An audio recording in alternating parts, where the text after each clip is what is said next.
That night, Helen said she was going out.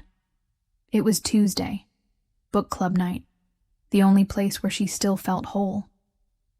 Mark replied in a low, firm voice, "You're not going." She froze, tried to laugh. "Why not?" "Because I don't want you to." And that was it.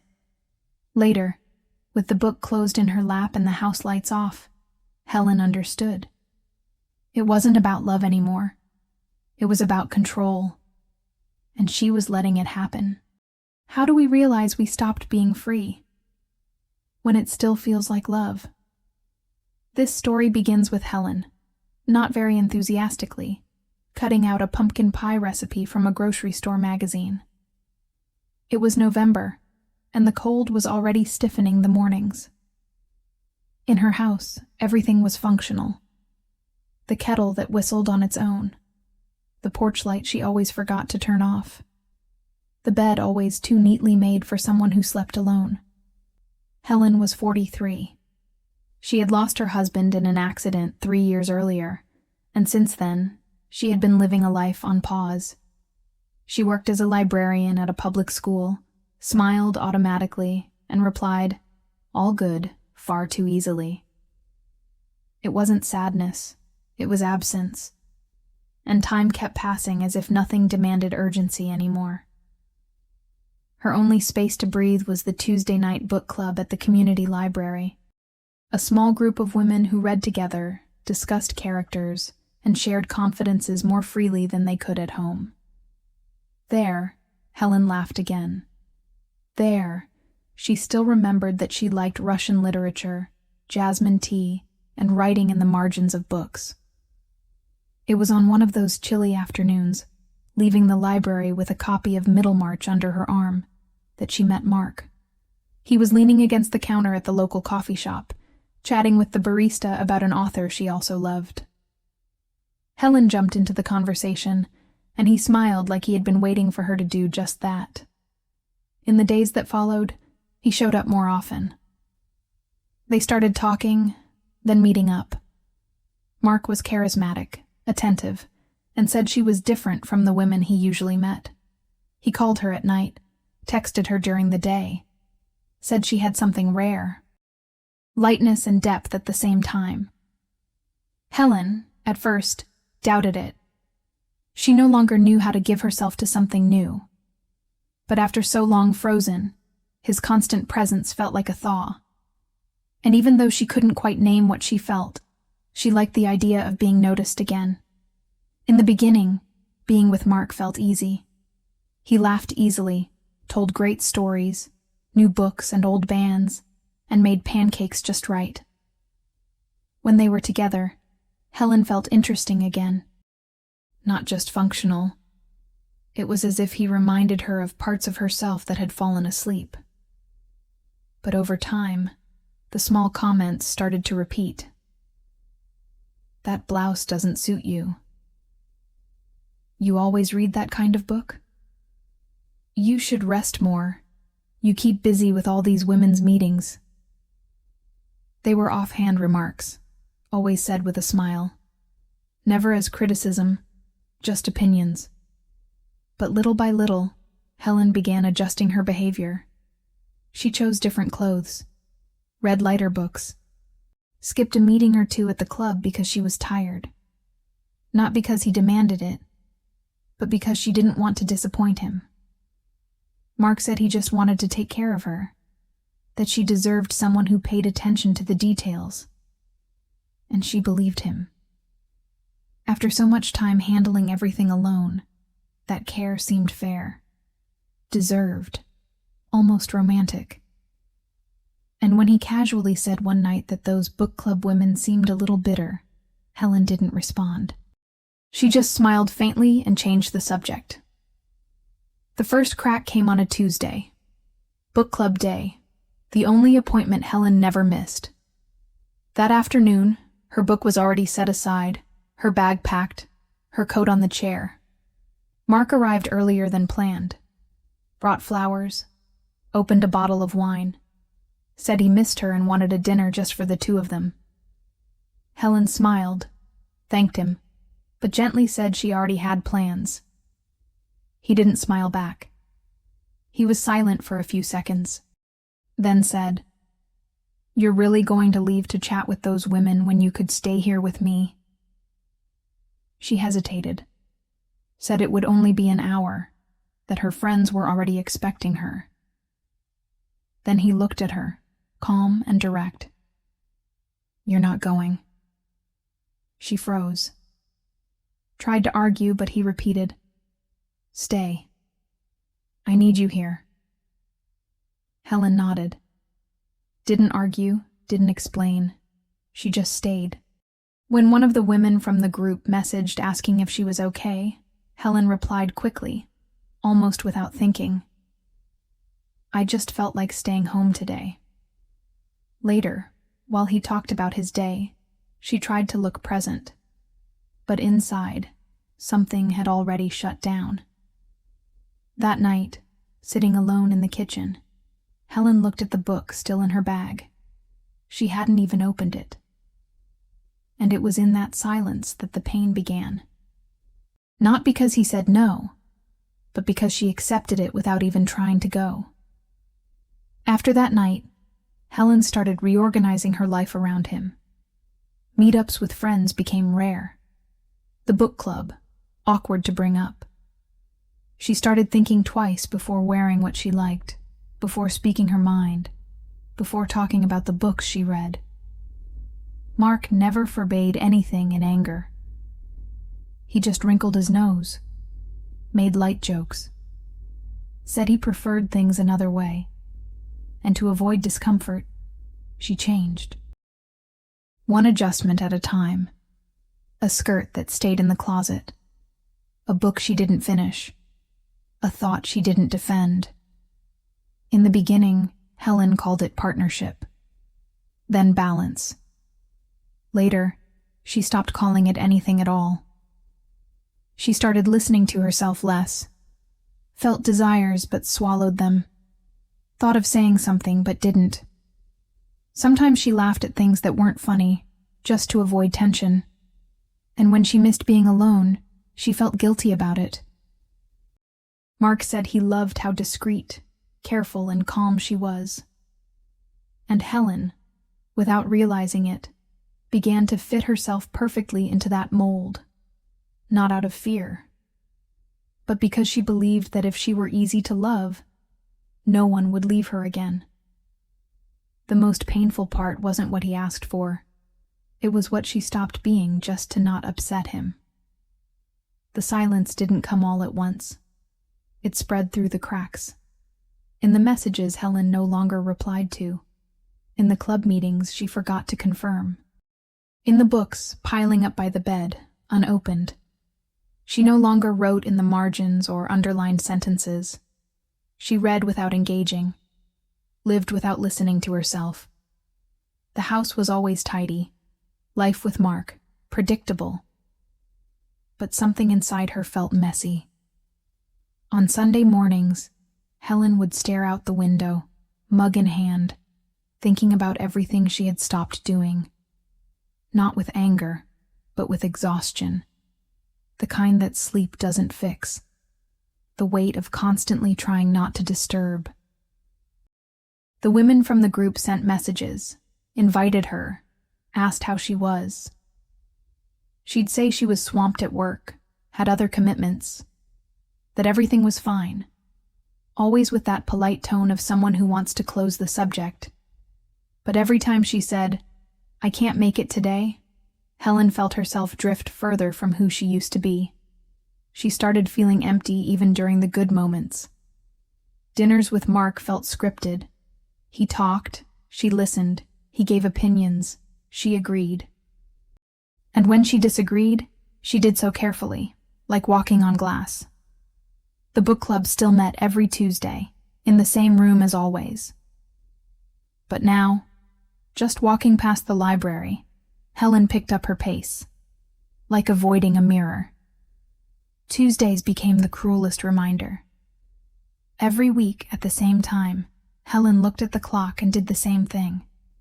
Put the book away, turned off her phone, put a smile on her face, Mark said he loved how much more focused she seemed. That ever since she stopped going to the club, she looked lighter, more devoted. She nodded, but inside, she was exhausted from agreeing with everything. That night, he wanted to celebrate something from work. She served the wine, made his favorite dish, smiled at the right moments.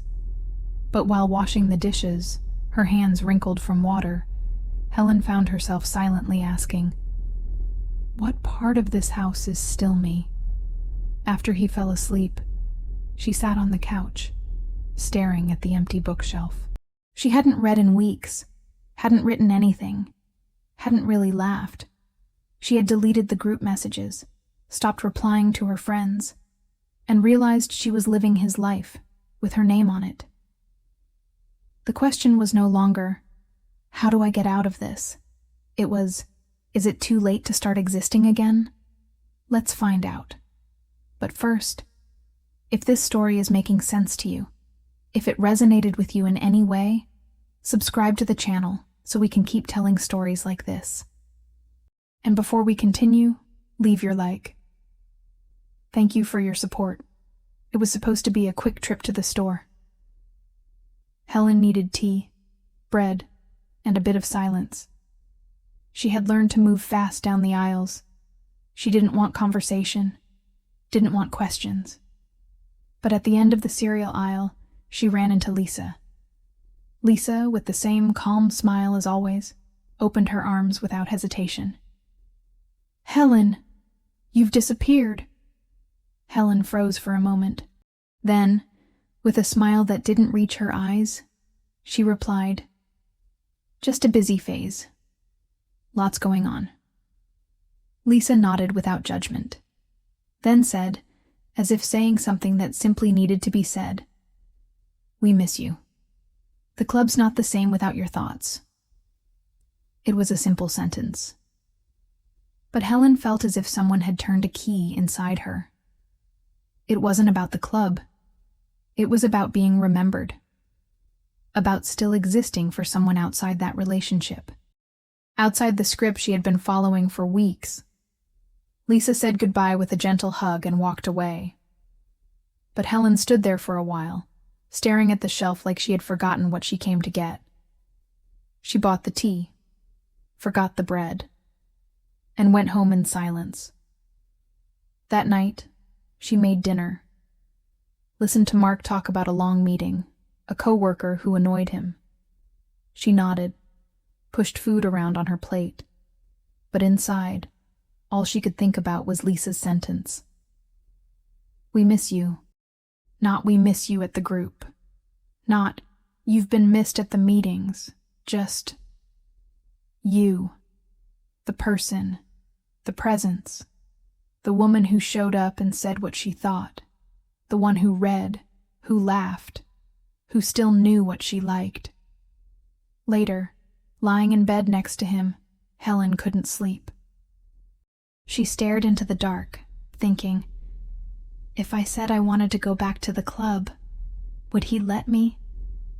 Then, with a lump in her throat, since when do I need permission to be who I am? The next day, without overthinking it, she opened her phone, typed slowly, "Hi, Lisa, would you be up for coffee this week?"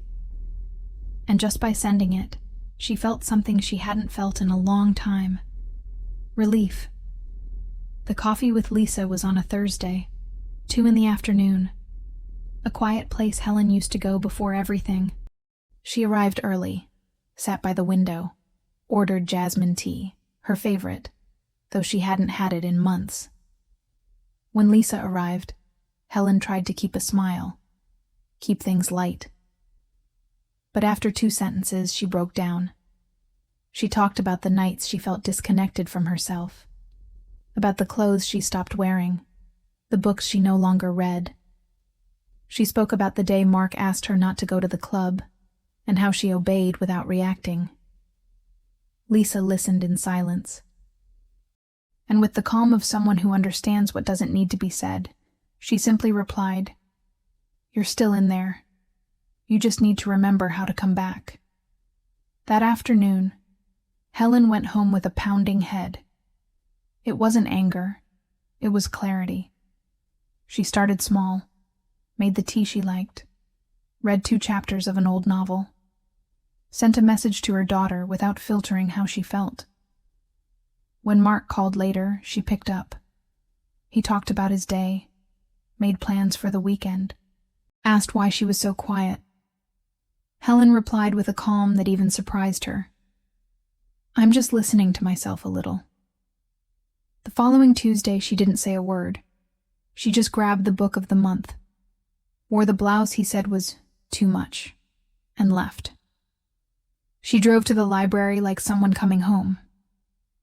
As she walked into the club room, a voice from the back called out, "Helen!" She smiled. And in that smile, she felt it wasn't just the group she was reconnecting with. It was herself. At the end of the meeting, her phone buzzed. It was Mark, asking if they could see each other. Helen looked at the screen, took a deep breath, and typed, "Can't tonight." Then she put the phone in her bag, and for the first time in a long while, she wasn't in a rush to go back. 2 days after the club, Mark showed up unannounced. Helen was coming back from work when she saw his car parked in front of her driveway. Leaning against the hood, he smiled like nothing had happened.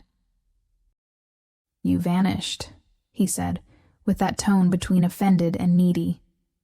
Helen gripped her keys. "I just started doing things I enjoy again." He frowned.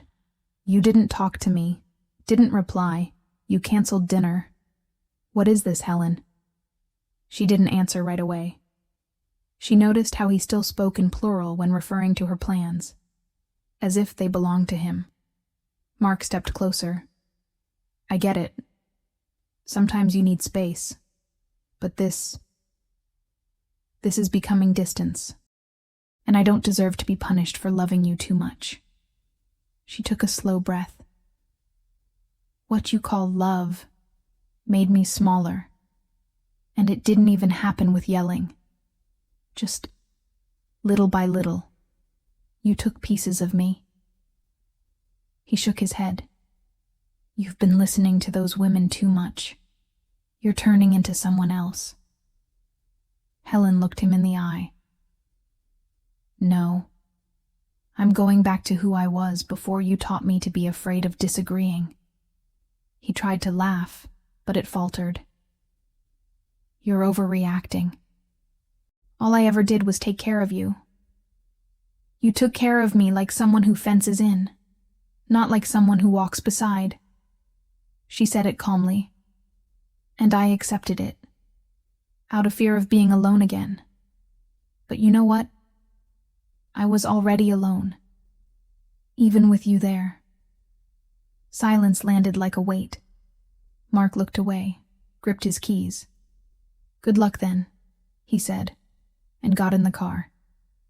He didn't ask to stay, didn't try to convince her. He knew.